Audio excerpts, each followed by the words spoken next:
Hello and welcome to Anxiety Hacks. I'm your host, Kate Hudson-Hall, and thank you so much for listening. Now, this is a podcast for people to come on and share their difficult experiences with anxiety and what has helped them, and also to professionals who work with people with anxiety, and maybe they have or they haven't had anxiety themselves before, but we want to learn as much as we possibly can to be able to cope with these difficult, anxious behaviors. So now my new book is out, Anxiety Hacks. It's live on Amazon.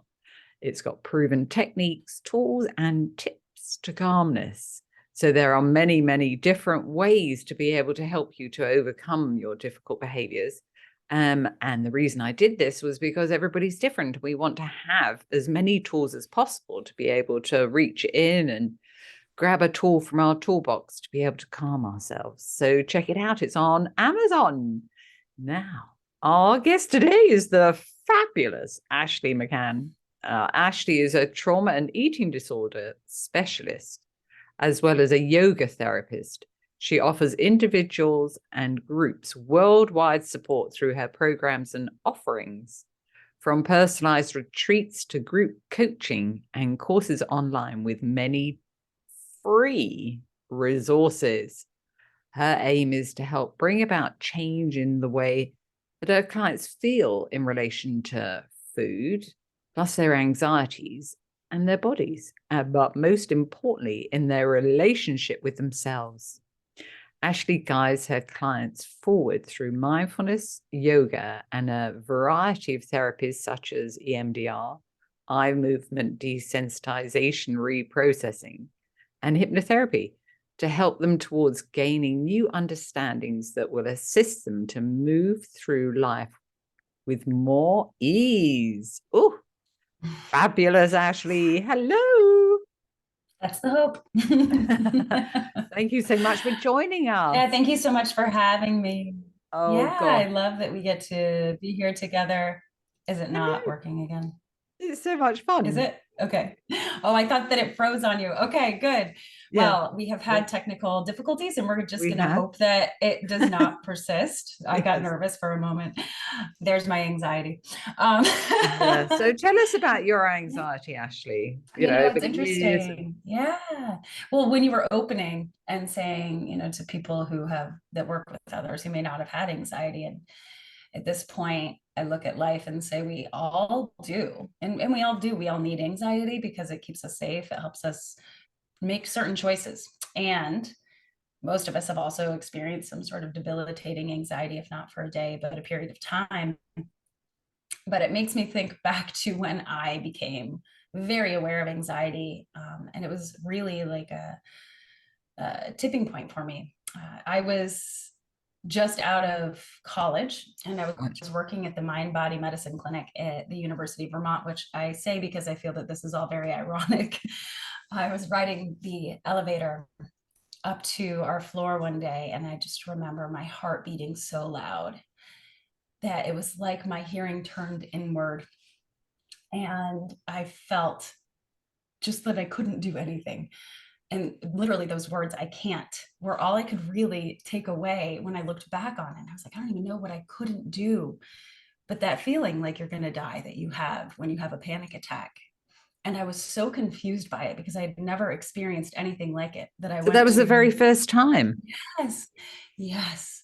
And I went to my mentor, lovely, beautiful, intelligent, wise Magdalena Naylor at UVM. And she just looked at me plainly and said, well, that's anxiety. And I felt ridiculous being someone who had gone through an entire 4 years of school in psychology, not knowing what that feeling was like. But that's the thing, until you feel it, you can't really conceptualize it.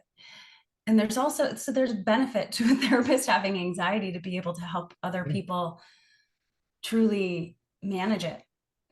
It was such a surprise to me that that's how intense people were feeling anxiety. At that time I was teaching cognitive behavioral therapy and meditation techniques to people with chronic pain. And I just looked at everyone so much differently, but in a much more compassionate way. Yeah. I certainly had experienced anxiety to that point. You know, it was what would drive me to stay up until 2 a.m. writing papers in high school and college.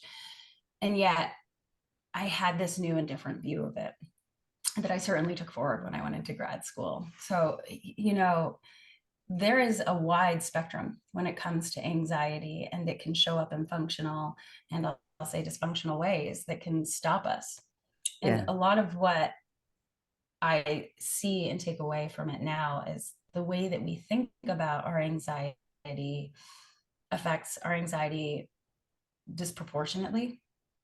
If we don't believe that we can cope with it, we will go into overwhelm. If we use those words, I am overwhelmed, the likelihood of us actually bringing our anxiety down and not having our anxiety go up is so narrow that the chance that it's going to improve. And so that's why I'm so happy about the book that you've put out into the world, because it is skill based. It is a resource for not what is anxiety, but what do you do when you have those feelings? What do you do to manage it? Which is what puts so many people into the belief, I can't manage it. I have anxiety, and it's almost a helplessness, like there's nothing I can do Yeah, about I've it. got to And accept you're it. Yeah. helping people understand what they can. And that's what I needed then, that I didn't have. And it took me a long time to really build my own skills and resources around anxiety and how not to lean into it and perpetuate it And how to did you something I do certainly, that, Ashley? you know, so as I was saying, I went on to grad school, and I definitely took that experience with me. But I hadn't yet really learned from it because much of the way I functioned would perpetuate and increase anxiety. I worked and went to school and worked more and did an internship, and really taking care of myself in the spaces between wasn't the priority or the focus. And if I Yeah. look back on that period of time in my life, if someone had said, well, how do you cope? The things that I would have done, you know, maybe 90% of them wouldn't actually help make my anxiety go down, you know, the things, but uh, without intending to actually manage anxiety, because I wasn't fully aware of my anxiety at that period of time in my life. I decided I wanted to try yoga. And this isn't again, because if you go back to that panic attack, actually, the first thing people recommended that I do is go to yoga. And so I went to a hot Bikram class, Yeah. Yeah. which I laugh because anyone who's been to a Bikram class with anxiety knows that it might not be the best thing for you, especially if you don't know that you're walking into a 105-degree room. And what immediately happened was anxiety. I mean, my anxiety peaked. I got so, again, overwhelmed.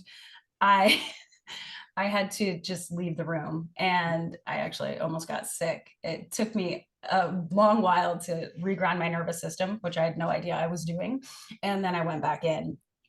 So go forward a couple of years, and I decided to go give yoga a try again. And this time I did it differently. And I approached classes with less intensity myself, and classes that were less intense themselves, and really found a love of the practice. But what I started to notice was that I was feeling different. I didn't know until I didn't feel anxious that I had been anxious. Right. I Right. didn't know that I was running full speed ahead and didn't know how to slow down, because honestly, if you look around, I was living in Boston, I was in grad school, I was getting all A's and keeping up with everyone and doing everything, saying no to nothing. And that was in my internship and in my social life. And it showed me what it was like to actually slow down. To that point, I couldn't be alone with my thoughts, and I had no awareness of it. It was in a yoga class on a mat that I actually experienced the overwhelm of, can I sit still? Can I be here? My thoughts flooding me, but it taught me how to do just that, to breathe, to detach from the thoughts, to be where I was in that moment and focus on what the teacher was saying and what I was doing instead of engaging in it. And I ended up starting my yoga training to become a teacher at that point. So Wow. I went through my grad school program in psychology and simultaneously was training to be a yoga teacher, not knowing that the overlap was going to be immense. So much of what I was learning about in my classes, I was learning about in a different way, shape, and form through these teachings that were thousands and thousands of years old. They, were telling me in different words what cognitive behavioral therapy was telling me in the classroom. And it was just, for me, it was immensely beneficial for me. Whereas when I was in the role of being in school to become a therapist, I was thinking about serving other people, not myself.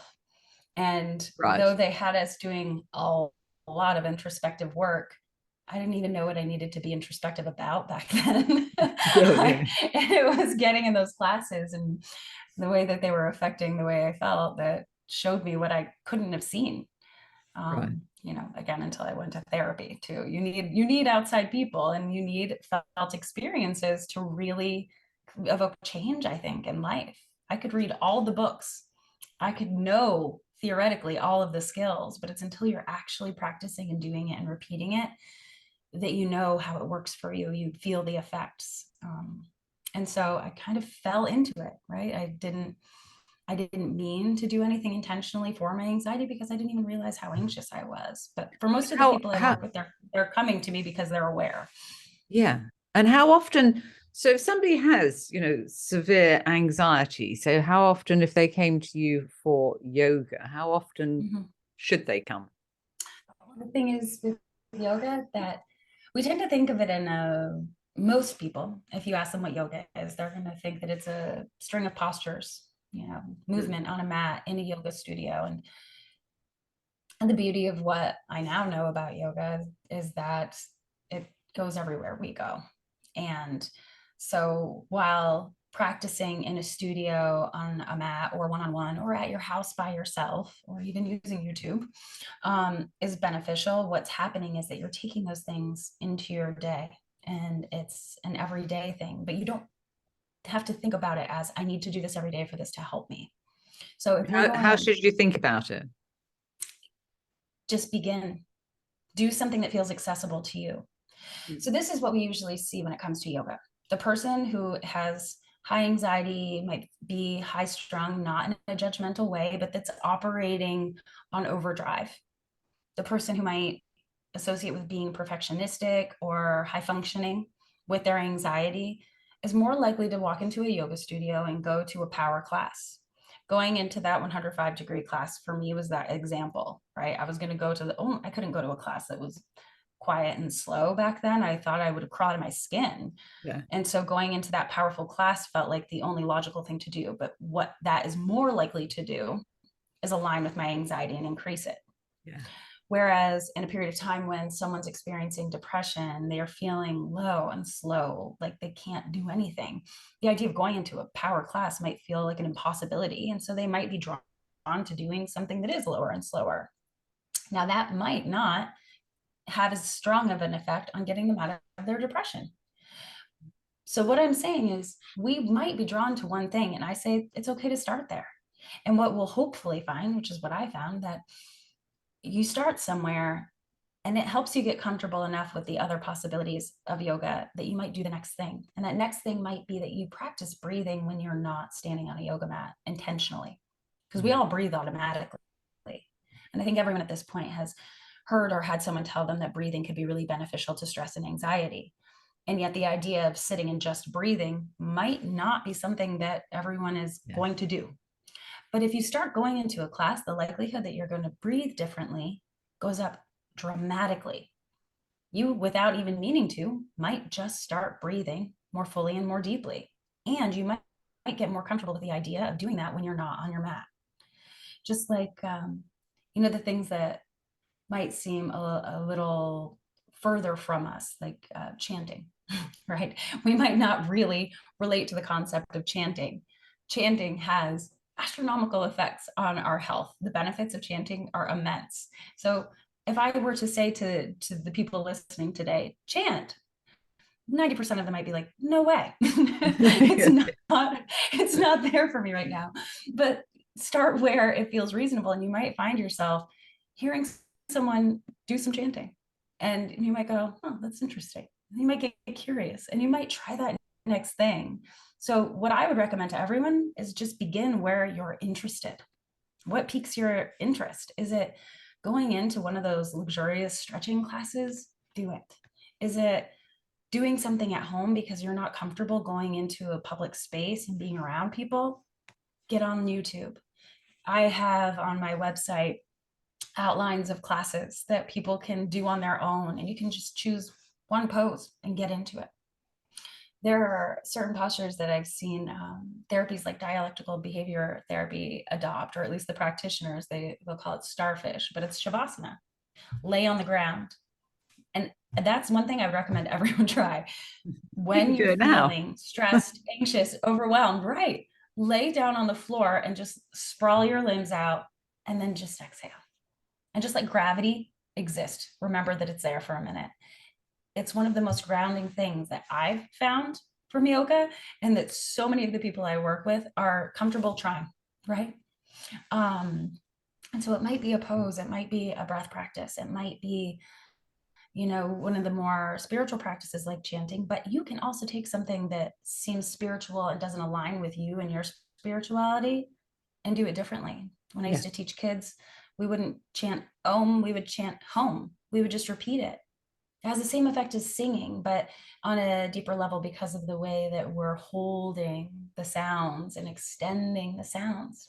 It actually activates your vagus nerve, your vagal nerve. And so much of yoga actually does that. So for those of you who have or have not been familiarized with polyvagal theory, it's changing the way that we are looking at stress. And what we now know is that so much of what happens in yoga is affecting our vagus nerve, which is a nerve that runs from our brain through our stomach, almost all the way through our body. And it has all of these branches. And when we activate the vagus nerve, what we're doing is bringing ourselves in and out of our sympathetic nervous response into our parasympathetic response. So the sympathetic nervous response, which you'll read about in Kate's book, right? You're activated into fight or flight. Parasympathetic, we think of as rest and digest. That's when we're coming out of stress. So stress goes on that bell curve. It goes up, it eventually comes down, though when we're in it, we feel like it never will. But it comes down, and when you're coming down, that's your parasympathetic nervous response. You're back into that grounded, social, I can connect, I can be present state, which most of us might think of as ideal, though none of these states are bad or wrong. We need our sympathetic response. It's going to get us out of danger. Yeah. What polyvagal theory, not to go on too long of a tangent here, but it also tells us that there is a third layer to this that so many of us have never learned about, which is the dorsal response.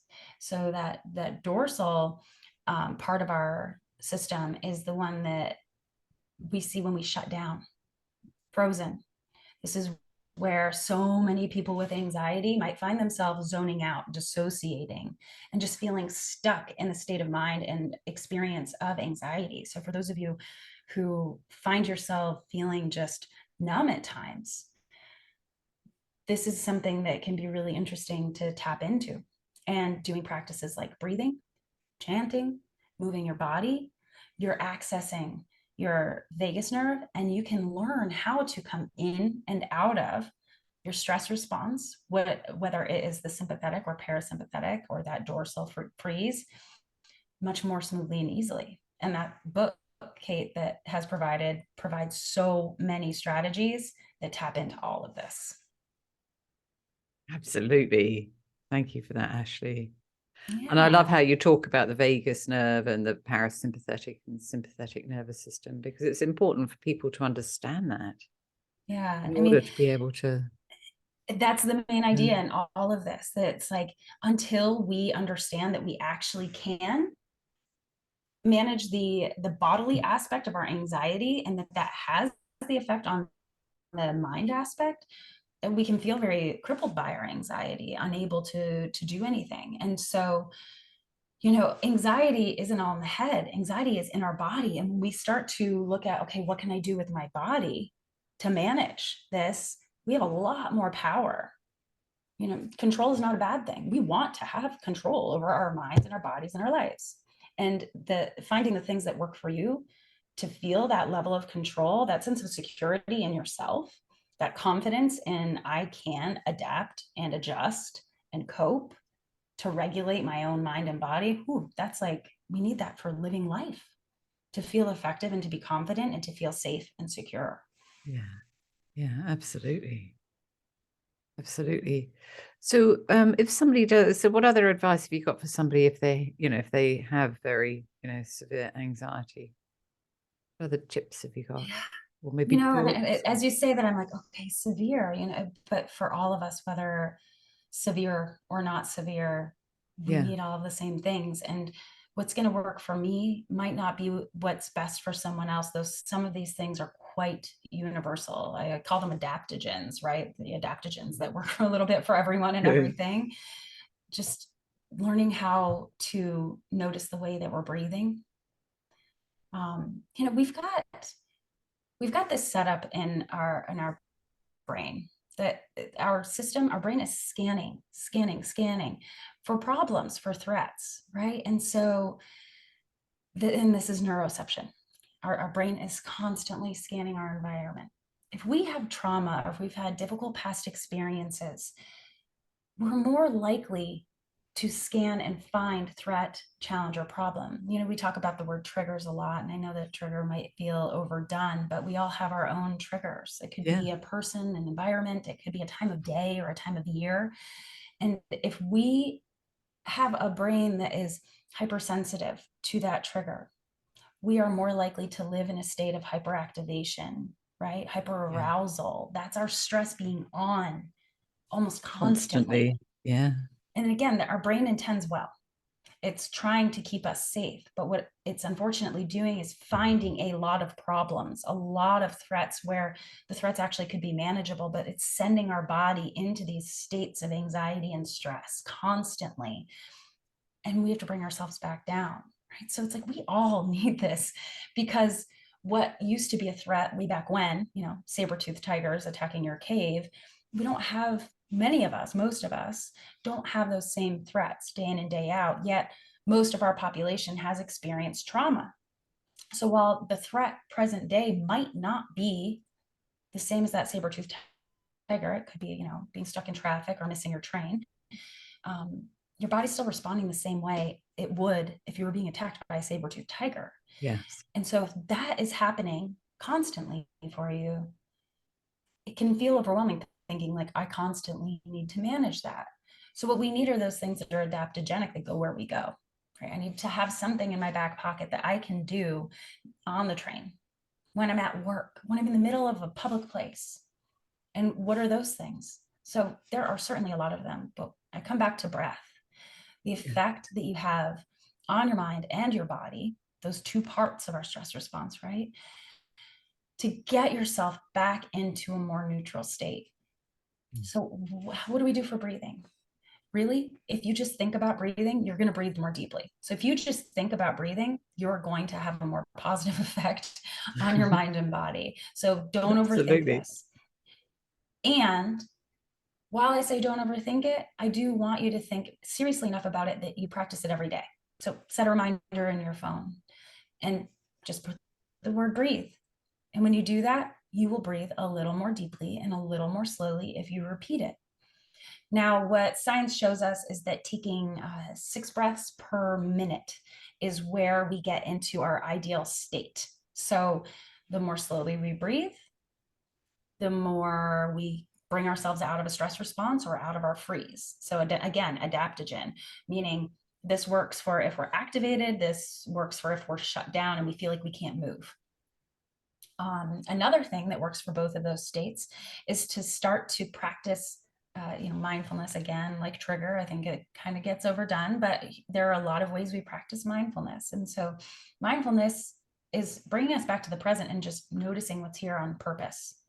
So if I have a triggering thought, or if there's one thing in my environment that has triggered my stress or my anxiety, what I want to do if I'm practicing this skill is just look at things that are neutral. The color of the paint on the wall, describe the plant that I can see to myself. Think about things like what it would feel like, the texture, the smell, use your senses, and just reorient yourself back with this moment. Am I safe right now? Am I safe right now? I am safe right now.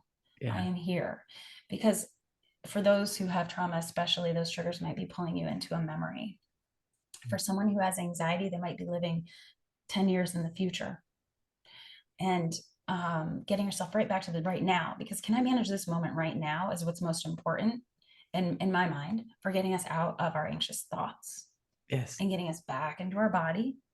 And by accessing our body, again, breathing, feeling our feet touching the ground, literally touching what's around us as a part of that mindfulness practice. And using, again, you have so many great options in your book to bring yourself back here. So yeah, I mean, there's so much that I could share, which is just like, everything in your book. There are a lot of options for managing our anxiety, but what's important is that we all find something, we try it and try it and try it until we decide this works for me or does not. Yes. At which point it's fine to try something new, but practice it and repeat it. Because what I was saying earlier with being in a master's program, which obviously is an invaluable experience, I could read every book. But if I didn't actually practice what the books were saying, none of those skills are actually mine. I don't actually possess them. I don't have those skills. I have knowledge of them. I don't have experience with them. And our brains require us to have experience with these skills in order to build neural pathways that'll help us access them in moments of high stress. So when your stress response turns on, parts of your brain turn off. And those tend to be the parts of our brain where things we've read live. The parts of our brain that are still online are the ones where all of our habituated patterns of behavior live. So if you've practiced breathing every day with that alarm on your phone, when stress hits, you'll find yourself eventually breathing without even meaning to. Yes. Because you can, because you've rehearsed it. Yeah. I love it. Oh, that fabulous information, Ashley. Oh my gosh. So did you say, so with regards to the yoga, you've got some free material on your website? Yes.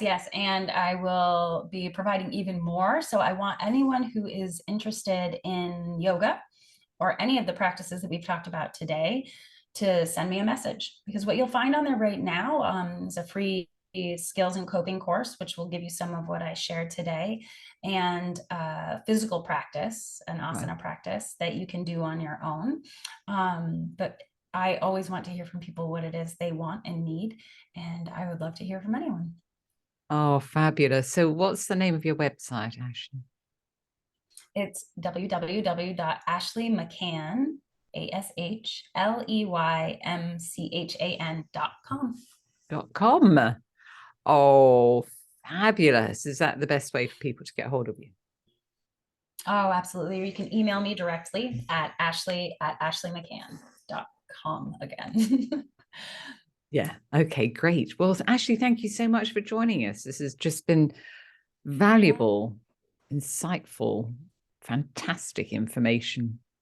Thank you so much for having me, Kate. Thank you for your book, and I hope to talk to you soon. Yeah, thank you so much, Ashley. So that's all for today's episode of Anxiety Hacks. And thank you to everybody for listening. And before we go, make sure that you subscribe to the podcast on Apple iTunes so you never miss an episode.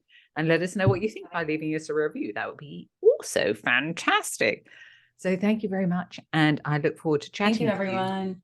Yeah, thank you, Ashley. Look forward to chatting with you, Kate. Yeah. All right. It was great to be here. Thank you. Bye. Look forward to chatting with you in the next episode.